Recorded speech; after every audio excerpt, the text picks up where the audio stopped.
Παρακαλώ, καθίστε αν θέλετε, λίγο να ξεκινήσουμε την πρώτη-τελευταία προσκεκλημένη ομιλία μας.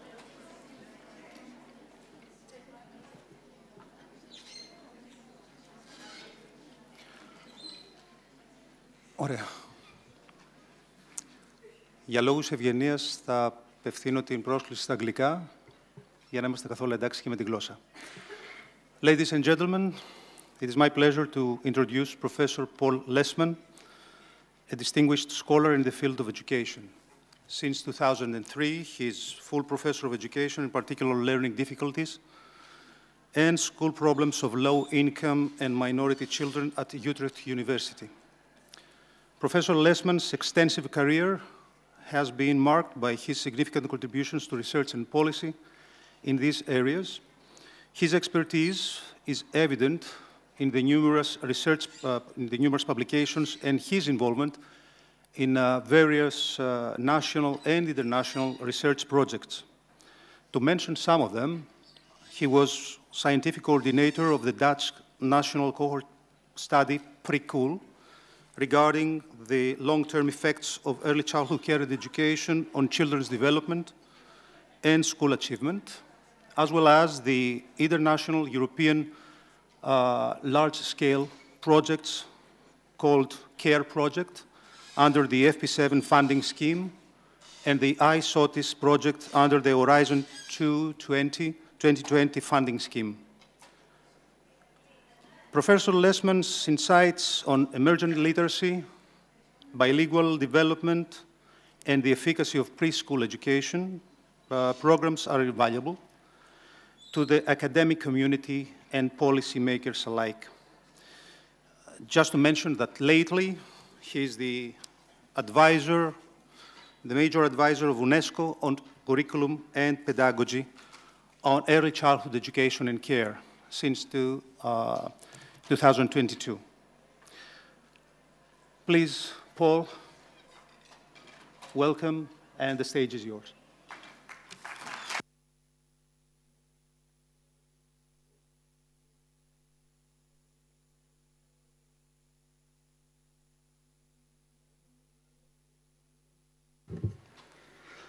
Thank you, Professor Petrogiannis. Thank you for inviting me. Thank you for being here. It's a pleasure and it is an honor to be in Athens, in Greece, and especially because we have been collaborating in the past within these European projects, like the CARE project here on the screen, and the iSotis project, very productively and very fruitfully. So many thanks to all of you. So I'm going to talk today about what kind of lessons have we learned in the past decades about the role that early childhood education and care can play in bringing more social equality, more social equity to societies. My work is based on, this is a bit context, it's based on the work that we have done for UNESCO in the past 2 years, looking at what is known from research all across the world. It's good not only to focus on research that comes from the United States. It's good not only to focus on research that comes from the United Kingdom.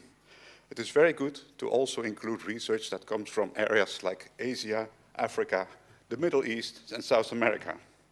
So what we did is an analysis of approaches, especially the national curricula, and also the pedagogical frameworks for ECEC in this context, especially and also in the context of low-income countries. We worked with the Francophone West and Central African countries on a curriculum for math and science education in ECEC. It was, by the way, a short-run project, so don't expect too much of results on this now, for today. But what it made us aware of is that you can have a lot of good knowledge on the content of science fields like chemistry, physics, biology, mathematics. So good insight in what these systems of science entail. But it's not the same as creating a curriculum for young children in what has to stimulate, with the intention to stimulate already at an early age interest in science. For that purpose, you need what we have called pedagogical content knowledge, which is a kind of mixture of knowledge about these science fields, but also how children learn and how you can create activities that are age-appropriate and pedagogies that support children's active appropriation of the contents that you will present to them through all kinds of age-appropriate science activities. So this was an interesting talk, interesting discussion with the people from these West and Central African countries. So this is a bit for my background. Let me briefly resume, make a resume of what we know about the long-term benefits of ECC. There are long-term benefits, let's be clear about it. And there are substantial returns on investment for societies. And this is based on multiple studies in different countries, different continents, and different ECC systems. Programs that are targeted specifically at children in situations of multiple risk have the highest return on investment. According to current estimates, it's about $1 investment with $12 return later on long term. Of course, long term means 20, 30, 50 years after the program has ended. Universal programs for all children also have positive returns on investment. And it should be noted that, but they are of course more modest, these returns on investment. So the current estimate is about $1 investment will yield in long term $3 in return for society. And it should be noted that in universal systems, the benefits of the universal system are especially driven by children from disadvantaged communities who are at risk, and it is essential that these children participate in the universal system. And that is not always something that happens, by the way. The cost-benefit ratio is even more favorable in low to middle income countries. There I have seen estimates of $1 investment giving $19 in return later on. This was a country in South America. And a final point to note is that the higher the quality of the ECC system, the stronger and also the more sustainable the effects will be. So keep that in mind. There are three main pathways that lead from ECC to life outcomes in adulthood. And these life outcomes, of course, are the basis of where these returns are based on. So this is a nice picture. It took me a lot of time, you can see that, to create it. So I hope you like this picture. And I hope that it is clear enough. You see that there are three main pathways. The top pathway is the academic achievement pathway. It's about language and literacy. And of course, when the children are young, it's about emergent literacy and emergent mathematics. It's also about complex academic skills later on, especially towards the end of primary school and in secondary school. The middle part is about learning-related skills, executive functions, working memory, self-regulation ability. Of course, there's a lot of discussion going on. What is exactly executive functions? How many should we distinguish?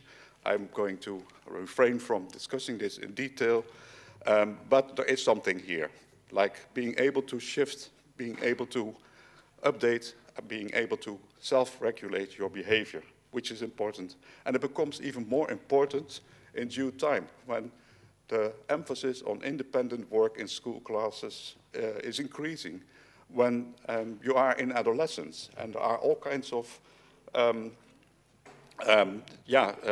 responsibilities to you, more responsibilities for your own life. You have to plan your study behavior. And in these stages, these early emergent skills become even more important. Finally, we have a third line, third stream, which is about personality, self-esteem, social competence. And also, this line is very important. We should not neglect it. It is especially important when there are important changes in children's life, how to cope with these changes.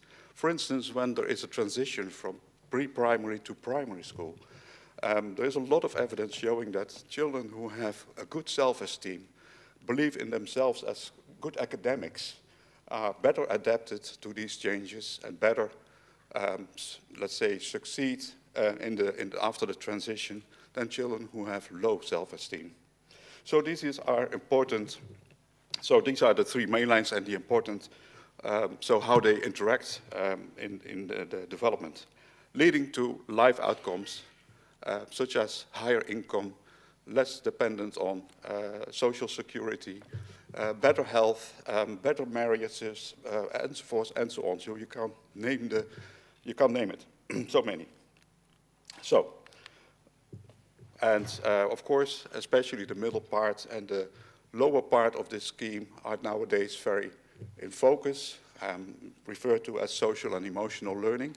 And this, I think, you can't emphasize the importance of these skills, but don't forget about the upper pathway, the academic skills, especially not in the case of children from disadvantaged backgrounds. However, there is also mixed evidence, and I think we should consider this mixed evidence also. And we should also consider this in the context of the quality of the research designs that have been used in research into early childhood education and care. And I'm specifically referring to a number of quite recent studies based on econometric designs, and econometric designs means that there is somehow use of an experiment by nature. And this could be a lottery when it comes to placing children in provision, in ECC provision.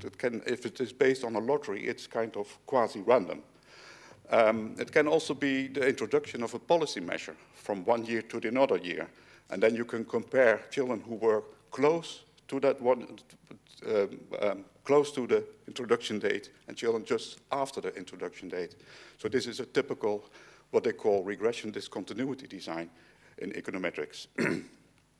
Good designs, allowing for causal conclusions. And some of these reasons, these studies suggest that there might be negative and even negative persisting effects of very intensive childcare below the age of 2. On both cognitive and social-emotional development. I put here some of the references. I can detail the studies, but I won't do it. Just for this then, that both Corazzini study and the Forte et al. Study pertain to Italy, and the Forte et al. Study pertains to the city of Bologna, where there is a lottery, and the lottery was the causal instrumental variable used to distinguish the effects. Bologna is regarded as a high-quality ECC system. It's part of the northern Italy wide, like Reggio Emilia and Pistoia, etc. So this was quite a surprising finding. One of the questions that we have, so it could be, why is early intensive use possibly detrimental for child development, both cognitively and socially emotionally? Of course, it could be something with attachment. Maybe center-based care is not suited for children of a very young age.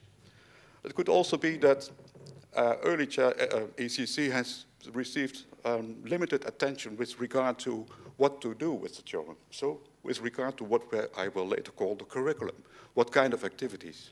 And I will show you some work and some results suggesting that especially in the early years, there could be more like a curriculum focused on exploratory play, motor development and exploratory play, next to, of course, the importance of safe, secure attachment relations. Another, I think another important paper is that the one written by Duncan and colleagues, published in 2023. And this is a critical review of what do we know about the long-term impacts of both targeted and universal ECC programs. And there are some let's say, some critical findings. For instance, one of the critical findings is that the impact of large-scale programs like Head Start in the United States seems to decrease these effects. And one of the interpretations is that these programs as such are still doing their work, but the counterfactual condition, the alternative form of care, has improved. Family life has improved. And that means that the quality of these programs, competing with the quality of the alternative, should be higher in order to, let's say, to preserve the effects. Another point relates to the often observed fade-out of short-term effects of ECC programs. I will discuss this more at length later on, but the key here seems to be that the focus of the early childhood education and care programs, the focus on the type of skills that you want to improve, that you want to stimulate, that you want to raise in children, that should be, we should think about it. Some skills might be simply too simple, so you can reach a lot of effects on that in early childhood programs.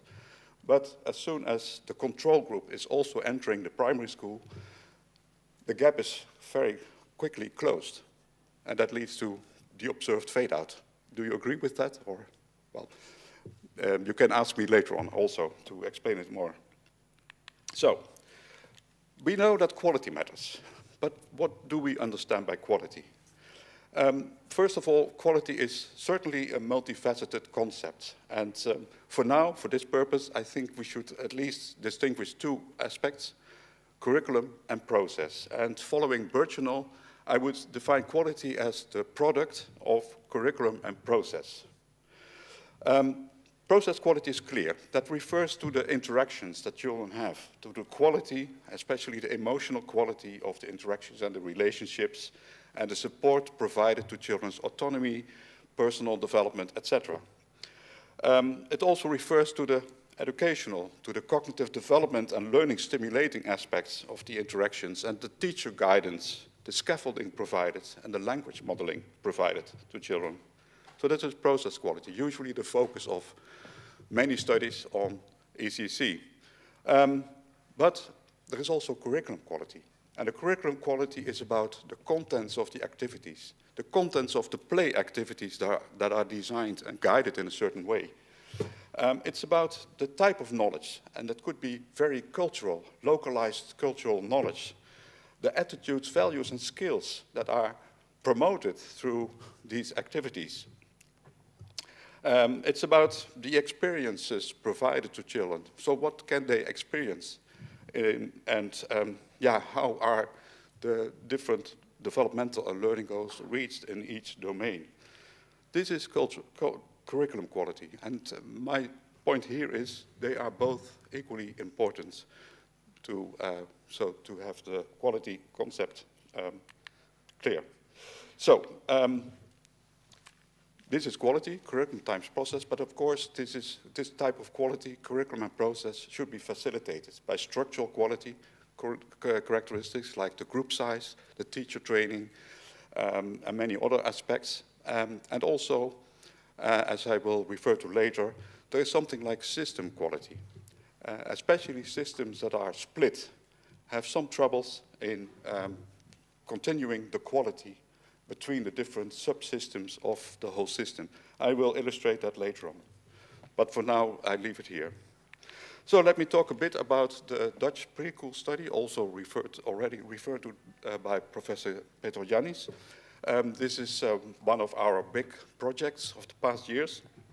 And the goal was to determine the effects of child daycare, and especially targeted pre-kindergarten programs and kindergarten together. We have a split system, as you may have noticed already, but I will illustrate it later on what that means, what are the effects of this split.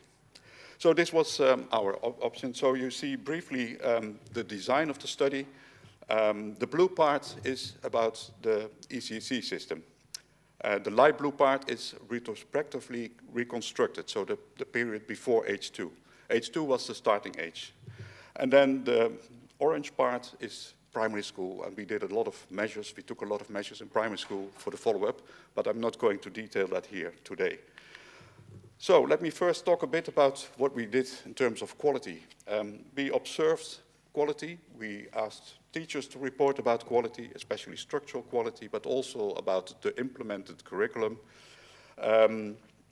The observations, of course, concerned the process quality, emotional and educational process quality, and in the upper graphic, you can see the scores, and also the red line and the green line, the vertical red line and the green line indicate the common benchmarks that are used. So red means this is the absolute minimum level, and green means above this level you have very good quality.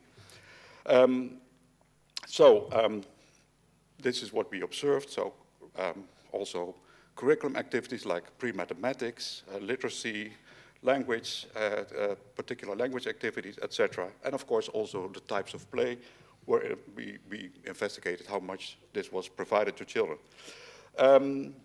I think the basic and main finding here is in the second graphic of this slide, showing that quality, both structural process and curriculum quality, is much higher the more children of underprivileged backgrounds are present in the classroom. And this is contrary to many findings in the literature. When there is no specific policy present in a country, then there is a tendency that children from underprivileged backgrounds enter a provision of lower quality. This is not the case when there is a kind of targeted policy like in the Netherlands. We found a similar pattern also for the kindergarten period from age 4 to 6. Now let me talk a bit about the importance of how to assess children in early childhood. This is not meant to impress you, I think, or maybe, well, I will not explain it in detail, but I think I put this slide in the presentation because sometimes people think that's quite easy. You take a test on an order at the second measurement time. You take a test shortly before children enter the primary school and start with formal education. And then you are going to look at how children by background differ in these test scores. That's too simple. If you do it in this way, and if you, for instance, standardize the scores on each test at each age in a simple way, you will find that there is limited effect of preschool attendance, because the rank order will be roughly the same between the children from lower educated, poor parents versus children from higher educated, more rich parents.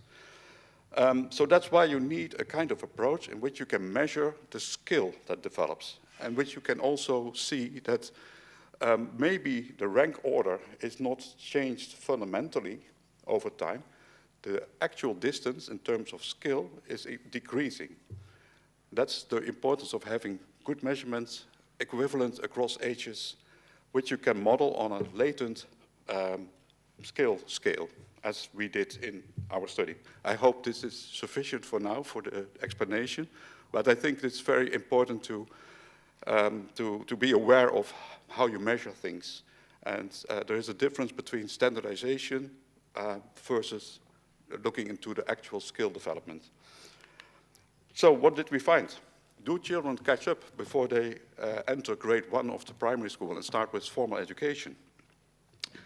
All children attended childcare or pre-K and also kindergarten from age 2 to 6, one trajectory. And our results of the latent growth modeling showed catch-up effects, ranging from small to medium-sized. And especially important was how big is the initial gap and how big is the final gap.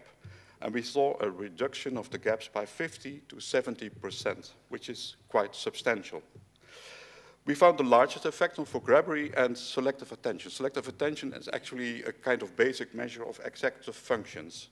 So this in the middle path of the model that I showed you with the 3 trajectories. Self-control was a measure based on a delay of gratification task. You know, the famous marshmallow task, but then adapted to children of this age. So, of course, the causal issue. These children were not randomly assigned to either preschool or not. These children were just participating. Actually, they were selected to participate in particular forms, the forms that were targeted to them. So that's a problem for yeah, for the interpretation. Can we say that these are really, truly effects? We have only one argument here, and that is the argument of the counterfactual condition. We assumed that if there would be no effect of attending these preschool programs, then there would be parallel growth. And actually, we see that there is not parallel growth. There is a decrease of the gap, as you can see in these, this slide. This counterfactual assumption, of course, is something, yeah, you can do that, counterfactual. It could be seen as a conservative assumption. And actually, there are data from different countries, but also from the Netherlands, that the gaps do increase if you do not do anything. If they are not participating in a good quality provision, the gaps increase. So I think it's a conservative assumption, but still, it's not a truly causal conclusion. We can predict the growth by quality. So the rate of growth differs between children. And this is most consistently linked to what we have seen as the observed educational process quality. Okay, how does this result from the periods until age 6, so before the formal learning starts in primary school, relate to the results in primary school at the end of primary school? We found strong relations between all pre-primary skills with the so-called base level of the reading comprehension and mathematics skills of children, and also with the growth of these skills during primary school. So multivariate regression effects, for instance, were quite substantial with the intercept, so the base level of reading and math, and there was also additional effect on the growth factor of these skills, school skills. And if you look at the right side of the slide, you can see the kind of reasoning that is, let's say, how you can, let's say, see the long-term effects of these preschool programs. So the contribution to the base level is constant, but of course, relative to the skill that develops over time during primary school, the proportion will become smaller over time. So although it is constant, it will become smaller. If there is an effect on the growth factor of the school skill, you can see that in the light blue area in this graph, there's increasing influence of this preschool skill on the growth of the skill. Together, computing all these things together, we can estimate based on our preschool, so before age 6 outcomes, that the total effect in grade 6, age 12 of the children, was about 0.20 standard deviation. So we also looked at what happens when the age of onset is quite early and the intensity is quite intense, the hours per week. What happens? What do we see at age 12? Remember, there were these studies showing negative effects. This is a table based on so-called cross-lag path analysis. I will spare you the details, showing that an early intensive use is negatively related to social-emotional development. In this case, we have as an outcome measure externalizing behavior. So you see a positive effect, so positive sign in the table means more externalizing behavior, so lower social-emotional competence, social-emotional behavior. You can see that an early start in the period and also very intensive use in the period before age 2 has a strong effect on externalizing behavior. And this effect is further transported through the years to the end of primary school, showing this positive effect on more externalizing behavior at age 12. So this is a bit confirming these econometric studies, if you could say. We could also relate it to, so what is the quality? Does the quality matter? And then we can see the following. It's interesting to see that there is, let's say, a high emotional process quality as observed with the instrument class, and also a high educational process quality as observed with the same instrument. You can see that actually the sign is converted. It's now a negative sign. That means that if the quality is high, and the intensity of use is also high, but not in the very early period, there is a positive relation, a positive effect on children's social emotional development, less externalizing behavior. And our results also show less internalizing behavior, but I didn't include that. Some further interesting effects are, of course, that also the reading skills are affected, and the higher the quality, the stronger the effect, and especially when there is also an inclusion of a kind of literacy, language and literacy curriculum.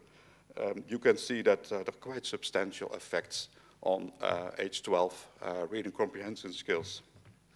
So, quality moderates, negative effects on socially emotional outcomes disappear, and there are positive effects on reading at age 12, especially also when there is a curriculum of language and literacy activities. What did we see more? As I told, we have a split system. So we have a preschool period from 0 to 4, then we have a kindergarten period from 4 to 6, and then, although the kindergarten is part of the primary school system, it falls under the Ministry of Education, like in Greece, there is still a kind of transition made to the grade 1, when the real instruction, formal instruction starts. What did we see? This split system. How is quality in the pre-kindergarten period related to quality in the kindergarten period?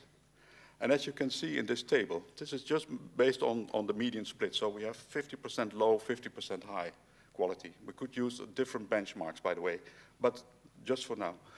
You can see that there is an almost random pattern here. It's just like, it doesn't matter what your the trajectory before kindergarten was. And this random pattern means that there is not a kind of accumulation of the quality, the effects of quality. They are more or less dispersed in that sense. There's another way to show this. We asked teachers to rate how often they did particular language activities. Language activities thought to be important for language development, but also, so let's say, materializing the curriculum of language in these preschools. So here you can see what we found. Things like labeling, questioning, reading but without dialogue are quite dominant activities. They happen several times per day. Interactive dialogical reading, for instance, storytelling and retelling are much less frequent. And educational dialogues, these things of, let's say, sustained shared thinking around a topic of interest are very infrequent. I think what is most striking here is that there is a largely overlapping pattern between the pre-kindergarten and the kindergarten, as if the teachers do roughly the same things. Do you agree with that, that this is a bit striking? You should expect a kind of shift. This is what you actually would have hoped for, that there would be a kind of shift towards the more complex language activities across the transition. This is not what we found, and this might be due to the fact that there is not a kind of age-appropriate curriculum in which it's specified what should be done by which age to which children. That could be one of the explanations. Could also be, and it's an explanation I hope to return to at the end of my talk, that given this spread of children, so this discontinuity in quality, children enter in classrooms with only a few other children who have had this preschool program, with a lot of other children who hadn't this preschool program, so that the teacher has to start at the very basic level again. So this is part of the split system, and I will address this later on. Okay, how can we ensure long-term effects and thereby also long-term benefits? This is based on a paper which is very interesting by Bailey and colleagues from 2020. And it is called trifecta skills. We should focus on trifecta skills. Tri means three, so there are three characteristics that these skills should respond to. So to avoid fade out of short-term effects and to increase the long-term benefits, we should focus on skills that are both malleable, does depend on experience. You can teach them. They are not easily acquired, at least not for children in disadvantaged homes. And they facilitate learning and adaptive behavior in school and wider social context. And this leads to a kind of classification of the type of skills that we should focus on. Maybe not simple things like alphabet sound combinations, but, for instance, deeper vocabulary, academic vocabulary. Skills that are open class, unconstrained, rather than closed class and constrained skills. Skills also that show self-productivity, and productivity refers to the Matthew effect. If you have a certain level, let's say a certain level of vocabulary, it's easier for you to learn new vocabulary. And that creates kind of a further widening of the trajectories, the developmental trajectories in this domain of vocabulary. There are several contextual factors to be considered, but let's leave it here. Yeah, so how can we build a curriculum? This is a big table, and I don't expect you to read this at all. But it is a kind of division between constrained elementary skills and more complex, open, unconstrained skills. It's also meant to illustrate the relationships across time. One of the upper parts is this one, fine and gross motor skills. I must say, during my academic career, I increasingly have become aware of how important motor skills are, and how important it is how children learn through motor skills about the world. And I will address it again later on. And this is what happens there is spreading to many other domains of learning and development. The same holds for attention skills. And that's why selective attention as a skill is so important and so predictive also for school achievement, as I showed you earlier. Also, this type of skills, learning-related skills, learning skills sometimes mentioned, executive functions, are relevant for many other domains after that. So this is something to consider when designing a curriculum. And of course, all these domains do have connections in between them. And that also could be something that you could emphasize in the daily curriculum of activities. What is going on? And why do we need a curriculum?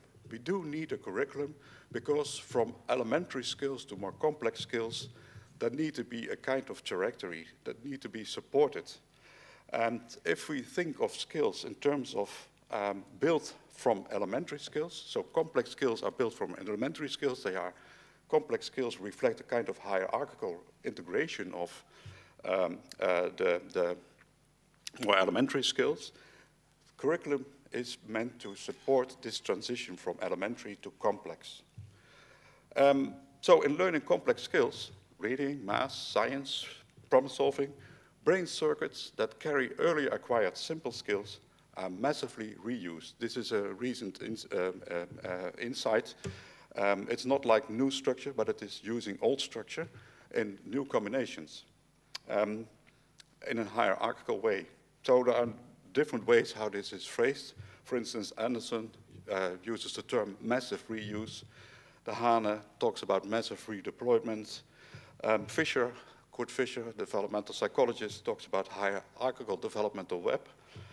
Lykov and Nunez talk about primary and conceptual metaphors, but they all mean the same. Complex thoughts, complex concepts, complex skills are built of elementary skills, and, which is important for the present talk, in these complex skills, it's especially the early sensory motor skills that are at the root of most of these complex skills. In most of the complex skills, this is a study based on a meta-analysis of 2,000 fMRI studies done by Anderson, and more than 80% of the complex skills, elementary social sensory motor cognition is involved. Mathematics, as Lykov would have it, is based on primary metaphors that relate mathematical concepts to embodied cognition, which is essentially sensory motor knowledge. Okay, so having said this, let's talk a bit about how can we look at, for instance, reading comprehension as a complex skill, and how can we place early childhood education and care in this developmental web of a complex skill like reading comprehension. Reading comprehension is not something that starts at primary school only. It's not something that starts when children are taught to read. It happens long before. The trajectories go back to very early. So I, once again, was very creative in designing this, and I hope you can see it. This is, I think, but of course it's open for discussion, how reading comprehension as a complex skill evolves from birth to later on. You see a kind of brownish part and a kind of yellowish part, and of course also this light blue part. The yellowish part is something that is often the focus of early childhood education and care programs. So teaching children the alphabet, teaching them phonemic awareness, rhyme knowledge, letting them write letters, letter knowledge. It results in decoding skill, and certainly predicts decoding skill. And decoding skill is, of course, part of reading comprehension. But reading comprehension is far more than that. It's about understanding. It's about conceptual knowledge. It's about the language that you need to phrase and to express complex knowledge. And this trajectory is basically a very different one. It starts with, in my view, sensory motor skills. And it leads to object and spatial knowledge. This is also influencing our words. Our words, the words that we learn, are words that we connect to our actual experiences, our sensory motor cognition, and so forth and so on. Well, how can we support that? For the very young, I think it's very important to make sure that they have a lot of time and space to explore and move around. It's also very important to communicate with them through gestures, because that's one of the first signs of language, not speech, but gesturing, pointing, iconic behavior, showing things. Of course, they are also learning language. They start with perceiving the phonemes of our language, and based on their phoneme perception, they are starting segmenting the speech stream, and that's the basis for the first words to emerge. And then these first words, which are simply linguistic constructions still, can become connected to the sensory motor cognition, and that happens in joint attention sessions, as Michael Tomasello has shown. So this goes on and further, and the bottom line here is that there are different ways to support this, based on the age of the children, based on the stage of development. And this is in the green circles. I will not detail everything, given the time constraints. But this is, I think, how early childhood education and care in different stages can support something complex like reading comprehension. I can make the same structure, the same developmental web for mathematics and for other domains. And it will have a kind of similar appearance. In all these domains, this part of the sensory motor skills, so the brownish part, is quite key. So it also is part of our complex skill of mathematics. Okay, let's go on. This is, I must admit, not a simple view of reading, of course. 1 minute? Then, okay, we will. There's one other corollary that I can try to discuss with you within the time, and that is that the brain's corollary, of course, from fMRI studies and so forth, that the brain's first language is a perception-action language.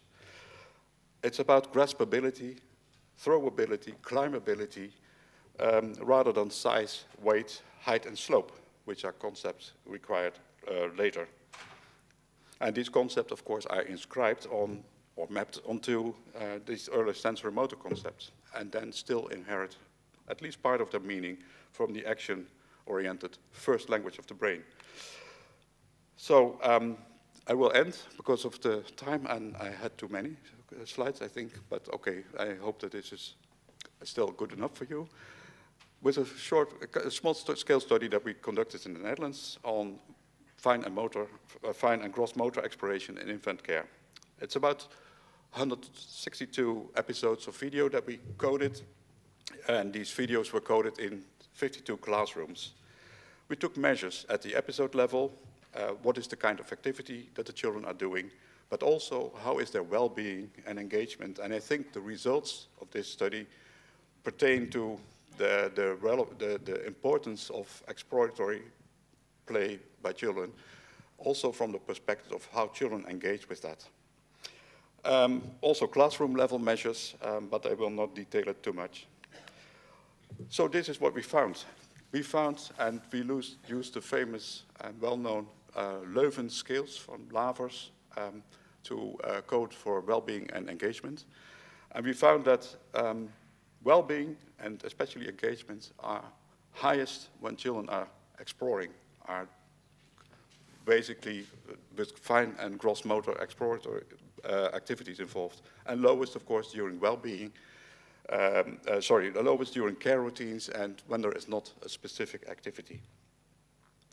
I will skip this, but the bottom line here is that also based on studies of how children behave in infants, especially young children, the importance of exploratory play in relation, of course, to motor development appears as very important.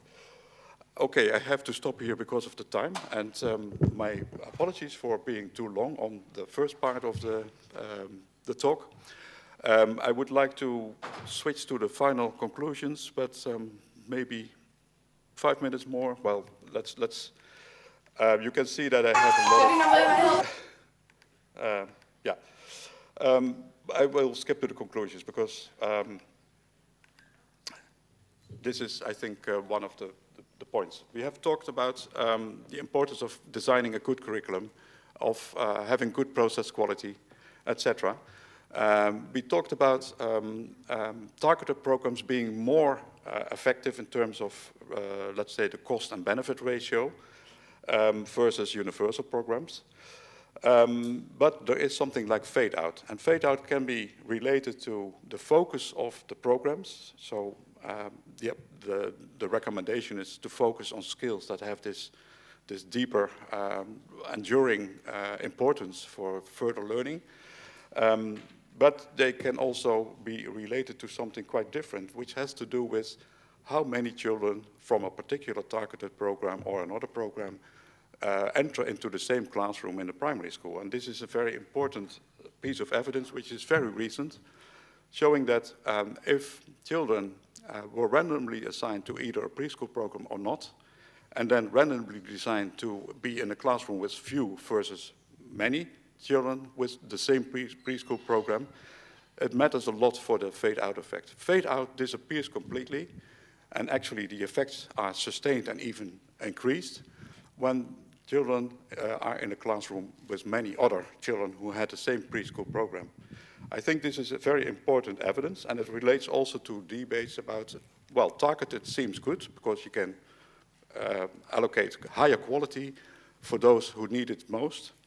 At the same time, the impact can be limited if the targeted group is very small.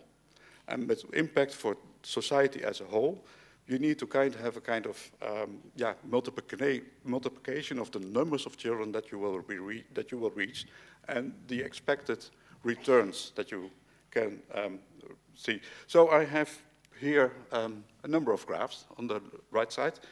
The top graph is the income distribution according to Statistics Netherlands in the Netherlands. And let's say that the lower incomes, let's say below modal income or whatever criteria you would, are the children at risk.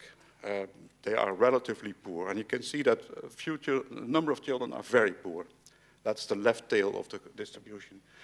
Then I have put a graph in the middle which shows what we can expect in terms of returns on investment based on a number of studies that I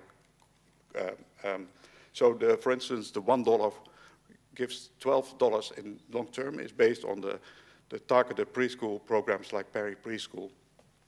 And you can also see that when the income of the parents, the income of the family is increasing, you expect only very small or even no return on investment. Now combine that and then calculate what would be the optimal size of the target group. In most countries, the target groups are very small. And so, of course, they yield a lot of return on investments. But it is a very small group, so it doesn't mean much for society. So better you increase the target group, also in view of more children with a good preschool program in the classroom in primary school, to, for instance, 50%, which would be optimal given the income distribution in the Netherlands. And of course, this figure can differ by countries, but the reasoning should be roughly the same. I will stop here, and thank you for your attention. Thank you.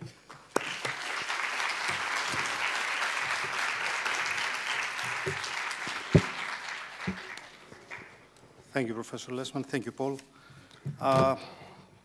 Quite interesting evidence, interesting findings. Just to summarize some of the points that you mentioned, you presented briefly the major findings of the early childhood care experience in children's development. You mentioned the critical role of quality as a combination of curriculum and process, and some parts of the structural features that give some impact to this evidence. You mentioned also the critical role of attendance of preschool regarding the longitudinal effects that such experience has on children's development. You mentioned, of course, the effect on language literacy, but not in mathematical literacy. And probably this is a question, at least for me, if you have an explanation for that.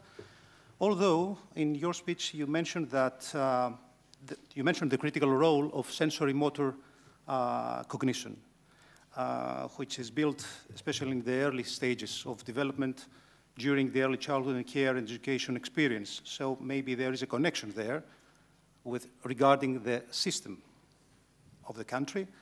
And finally, you give particular emphasis to the procedure and not the outcome, of course, of these curricular activities. Probably there are some questions from the audience, but I gave you 1 point for explanation regarding the mathematical literacy. If you like to give us an explanation or your point of view, and of course I will give the speech to the audience for any questions they have. Yeah, I shall try to be brief this time. Regarding mathematics, I think there's still a lot of research to be done, and it depends a bit on how you look at mathematics. If you look at mathematics and as a curriculum in primary school, and also how it is assessed, there's a lot of emphasis on counting, for instance, and simple rote learning of subtraction, addition exercises, creating a sort of factual basis of mathematical facts, which is very helpful. But in the early years of primary school, and I think even across primary school, I think it differs by country, by the way, there is not like a lot of emphasis on deeper understanding of, maybe in the final grades a bit. But that explains that you usually do not find very strong relationships between the preschool experience and mathematical development. Mathematics is a very well circumscribed domain. It's explicitly taught. It starts with very elementary operations, which are essential. It starts with training of facts, but it's not like deep insight type of learning yet. This is different from language, especially the language that you do not teach explicitly in school, which is often the language, and language is always connected to concepts. So you don't have a word without a meaning. You don't have a word without a whole web of meanings that are the conceptual basis of this word. A lot of this knowledge is not explicitly taught in school, and this is and it shows a strong gradient of the socio-economic background of the family, whether parents are highly educated or not, whether there was shared reading in the family or not. So that's the difference between the two intellectual domains. For language, there is not a specific curriculum. We do have a curriculum for decoding, word decoding, so the technical reading, but we do not have a real curriculum for reading comprehension.